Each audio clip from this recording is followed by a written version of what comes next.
முதல் வாசகம். தொடக்க நூல் அதிகாரம் 3 திருவசனங்கள் 9 முதல் 15 மற்றும் 20 வரை. ஆண்டவராகிய கடவுள் மனிதனை கூப்பிட்டு, நீ எங்கே இருக்கிறாய் என்று கேட்டார். உம் குரல் ஒலியை நான் தோட்டத்தில் கேட்டேன், ஆனால் எனக்கு அச்சமாக இருந்தது. ஏனெனில் நான் ஆடையின்றி இருந்தேன், எனவே நான் ஒளிந்து கொண்டேன் என்றான் மனிதன். நீ ஆடையின்றி இருக்கிறாய் என்று உனக்கு சொன்னது யார்? நீ உண்ணக்கூடாது என்று நான் விலக்கிய மரத்திலிருந்து நீ உண்டாயோ என்று கேட்டார். அப்பொழுது அவன், என்னுடன் இருக்கும்படி நீர் தந்த அந்த பெண் மரத்தின் கனியை எனக்கு கொடுத்தாள், நானும் உண்டேன் என்றான். ஆண்டவராகிய கடவுள், நீ ஏன் இவ்வாறு செய்தாய் என்று பெண்ணை கேட்க, அதற்கு பெண், பாம்பு என்னை ஏமாற்றியது, நானும் உண்டேன் என்றாள். ஆண்டவராகிய கடவுள் பாம்பிடம், நீ இவ்வாறு செய்ததால் கால்நடைகள், காட்டு விலங்குகள் அனைத்திலும் சபிக்கப்பட்டிருப்பாய். உன் வயிற்றினால் ஊர்ந்து உன் வாழ்நாள் எல்லாம் புழுதியை தின்பாய். உனக்கும் பெண்ணுக்கும், உன் வித்துக்கும் அவள் வித்துக்கும் பகையை உண்டாக்குவேன். அவள் வித்து உன் தலையை காயப்படுத்தும், நீ அதன் குதிகாலை காயப்படுத்துவாய் என்றார். மனிதன் தன் மனைவிக்கு ஏவாள் என்று பெயரிட்டான், ஏனெனில் உயிருள்ளோர் எல்லோருக்கும் அவளே தாய். இது ஆண்டவரின் அருள்வாக்கு. இறைவா, உமக்கு நன்றி. இரண்டாம் வாசகம். எபேசியருக்கு எழுதிய திருமுகம் அதிகாரம் 1 திருவசனங்கள் 3 முதல் 6 மற்றும் 11 முதல் 12 வரை. நம் ஆண்டவராகிய இயேசு கிறிஸ்துவின் தந்தையும் கடவுளுமானவர் போற்றி. அவர் விண்ணகம் சார்ந்த ஆவிக்குரிய ஆசி அனைத்தையும் கிறிஸ்து வழியாக நம் மீது பொழிந்துள்ளார். நாம் தூயோராகவும் மாசற்றோராகவும் தம் திருமுன் விளங்கும்படி உலகம் தோன்றுவதற்கு முன்பே கடவுள் நம்மை கிறிஸ்து வழியாக தேர்ந்தெடுத்தார். அவர் நம்மை இயேசு கிறிஸ்துவின் மூலம் தமக்கு சொந்தமான பிள்ளைகளாக்கி கொள்ள அன்பினால் முன்குறித்து வைத்தார். இதுவே அவரது விருப்பம், இதுவே அவரது திருவுளம்.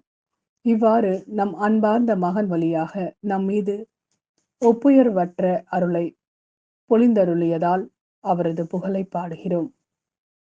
கடவுள் தமது திருவுளத்தின் திட்டத்தின்படி அனைத்தையும் செயல்படுத்தி வருகிறார். அவரது தீர்மானத்தால் நாம் முன்குறிக்கப்பட்டு கிறிஸ்து வழியாய் அவரது உரிமை பெற்றுக்கு உரியவரானோம். இவ்வாறு கிறிஸ்துவின் மேல் முதலில் நம்பிக்கை வைத்த நாங்கள் கடவுளுடைய மாட்சியை புகழ்ந்து பாட வேண்டுமென அவர் விரும்பினார். இது ஆண்டவரின் அருள்வாக்கு. இறைவா, உமக்கு நன்றி.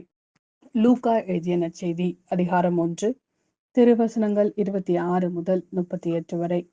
6ஆம் மாதத்தில் கப்ரேல் என்னும் வானதூதரை கடவுள் கலிலேயாவில் உள்ள நாசரேத் என்னும் ஊரிலிருந்த ஒரு கன்னியிடம் அனுப்பினார்.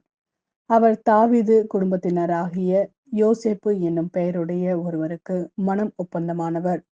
அவர் பெயர் மரியா. வானதூதர் மரியாவுக்கு தோன்றி, அருள்மிக பெற்றவரே வாழ்க, ஆண்டவர் உம்மோடு இருக்கிறார் என்றார். இவ்வார்த்தைகளை கேட்டு அவர் கலங்கி, இந்த வாழ்த்து எத்தகையதோ என்று எண்ணிக்கொண்டிருந்தார். வானதூதர் அவரை பார்த்து, மரியா, அஞ்ச வேண்டாம், கடவுளின் அருளை கண்டடைந்துள்ளீர். இதோ, கருவுற்று ஒரு மகனை பெறுவீர், அவருக்கு இயேசு என்னும் பெயரிடுவீர்.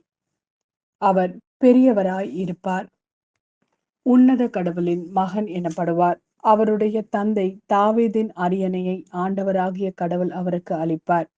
அவர் யாக்கோபின் குடும்பத்தின் மீது என்றென்றும் ஆட்சி செலுத்துவார். அவருடைய ஆட்சிக்கு முடிவே இராது என்றார்.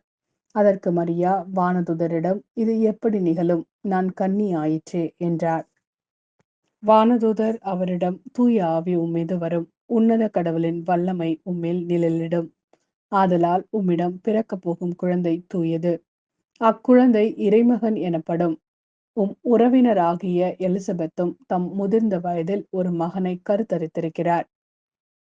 கருவுற இயலாதவர் என்று சொல்லப்பட்ட அவருக்கு இது 6ஆம் மாதம், ஏனெனில் கடவுளால் இயலாதது ஒன்றுமில்லை என்றார்.